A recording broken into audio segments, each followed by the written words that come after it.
समय साराय स्वानुभूत्या चकासते चित् स्वभावाय भावाय सर्वभावान्तरेचिरे वन्दितु सौवसिद्धे धुवमचलं नोममं गतिं पत्ते ओछामि समय पाहुड मीनमो सुद केवली भणिदम् जीवो चरित दंशननानठिदो तमहि ससमयं जानम् पोग्गलकम् पदे सटिदं चत्तं जान परसमयम् एयत्तनिच्छय गदो समो सौवत्थ सुन्दरो लोये बंद कहा एयत्ते तेण विसवादिनी होदी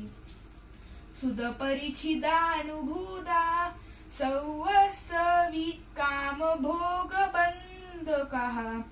एयत्तसुवलम्भो नवरीणसुलहो विहत्तस्य तम्मेयत्तविहत्तं दायेऽहम् अप्पणोऽसविहवेण यदि दाये जपमाणं चुकेज्ज छलं न गेतव्यम् न विहोदी अपमत्तो नपमत्तो जान दुजो भावो एवं भणन्ति शुद्धं नादो जोसो दुसो चेव। अभी मैं आज के विषय पे बोलूंगा लक्षण लक्षणाभास। व्यतिकीर्ण वस्तु व्यावृत्ति हेतुर लक्षणम।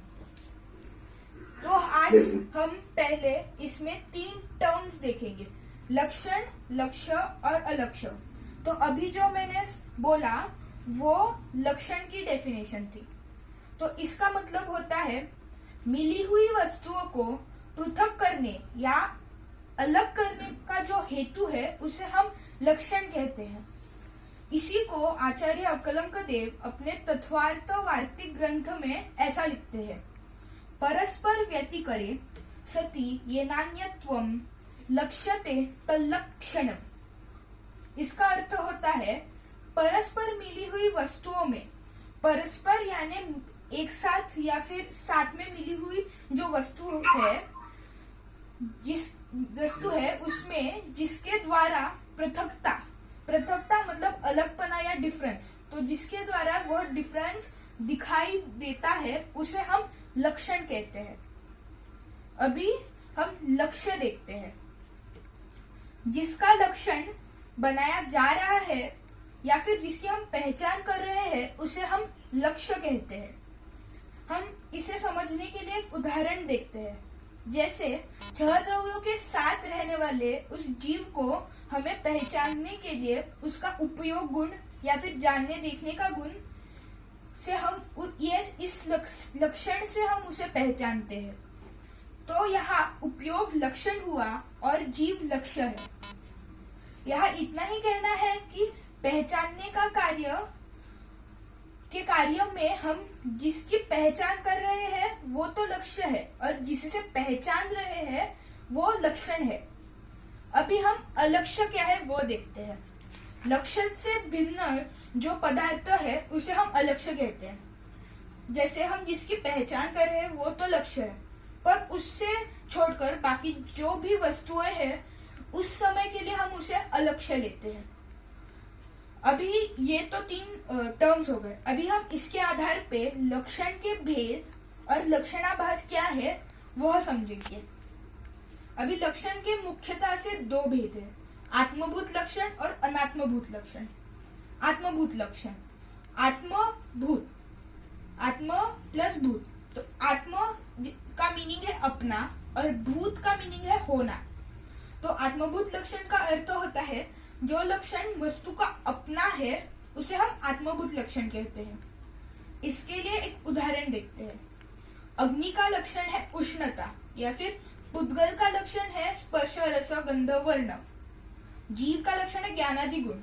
यहाँ यह लक्षण वस्तु का अपना रहता है, वस्तु के साथ रहता है। अभी देखते हैं अनात्मभूत लक्षण।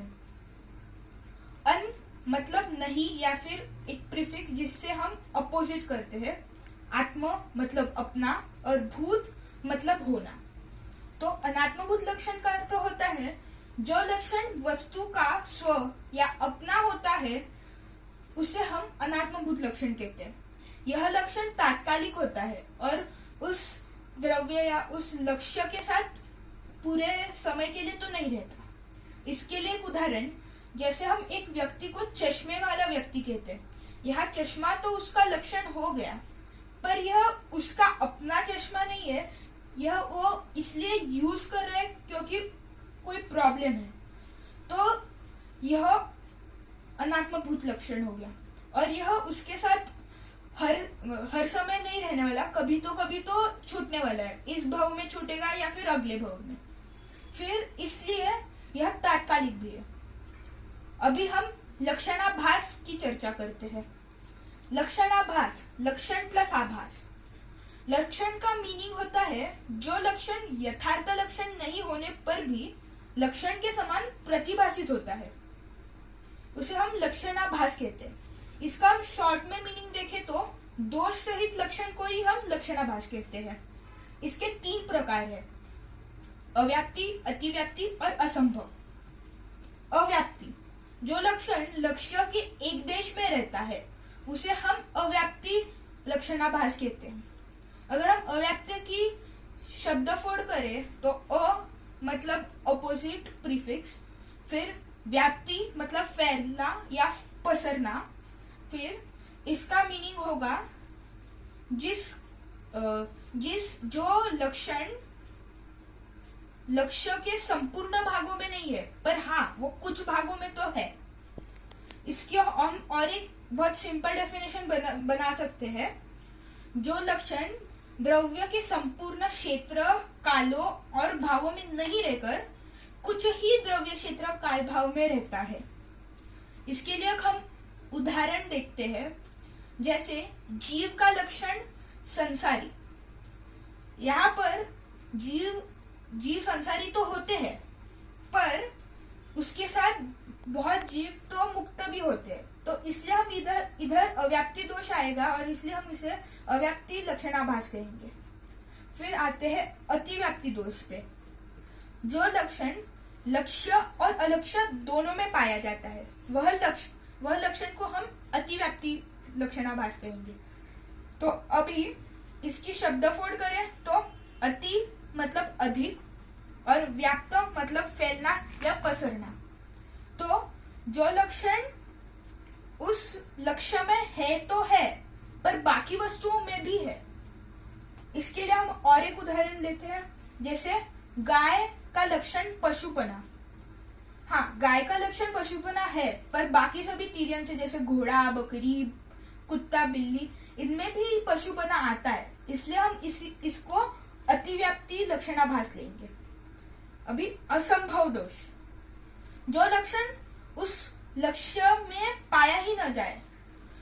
इसका अर्थ होता है कि वो जो लक्षण है वो उस लक्ष्य में कभी था ही नहीं।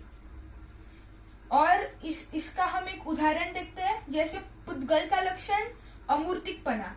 यह तो असंभव है क्योंकि पुद्गल ही एक ऐसा द्रव्य है जो मूर्तिक है और इसलिए इसे हम असंभव दोष कहते हैं। इससे तो बहुत ही हम उदाहरण देख सकते हैं, जैसे भोजन से अतीन्द्रिय सुख मिलता है। भोजन से तो सुख तो नहीं मिलता है, वो तो दुख का पिंड है और अतीन्द्रिय सुख तो है ही नहीं। तो इसलिए यह असंभव दोष में आएगा। तो टू समराइज, हमने आज देखा लक्षण, लक्ष्य और अलक्ष्य, ये 3 टर्म्स, और इन 3 टर्म्स पे हमने लक्षण के 2 भेद, आत्मभूत और अनात्मभूत लक्षण, और लक्षणाभास के 3 भेद, अव्याप्ति, अतिव्याप्ति और असंभव दोष, ये देखे। जय जिनेन्द्र।